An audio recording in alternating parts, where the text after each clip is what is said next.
বিশ্ব উষ্ণায়নের আঁচে বিশ্বজুড়ে কমছে পাখির সংখ্যা।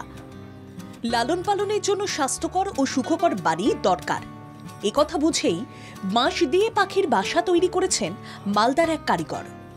পাখিদের শান্তির বাড়ি তৈরির অভিনব ভাবনা পক্ষীপ্রেমীদের মধ্যে সাড়া ফেলেছে। তথ্য বলছে, গত 40 বছরে উষ্ণমণ্ডলীয় অঞ্চলে গরমের সময় বিপজ্জনক হারে বেড়েছে প্রায় 10 গুণ, যা এই পাখিদের জন্য বড় চ্যালেঞ্জের। নেচার ইকোলজি অ্যান্ড ইভ্যালুয়েশন পত্রিকায় প্রকাশিত গবেষণায় বলা হয়েছে, 1950 থেকে 2020 সালের মধ্যে পাখির সংখ্যা 25 থেকে 38% পর্যন্ত কমেছে। বিশ্বজুড়ে সবুজ ফিকে হয়ে যাওয়ায় পাখিদের সংখ্যা মারাত্মকভাবে কমছে। পাখিদের আনন্দের কথা মাথায় রেখে অভিনব বাড়ি তৈরি মালদার কারিগররা বলছেন, অনেক সময় পোষা পাখিদের খাঁচাবন্দি অবস্থায় প্রাণ ওষ্ঠাগত হয়ে ওঠে। তাই পাখিদের জন্য এই বাঁশের বাড়ি তৈরি করছেন মালদার মিল্কি এলাকার বাসিন্দা শেখ ঝাকসু। হাত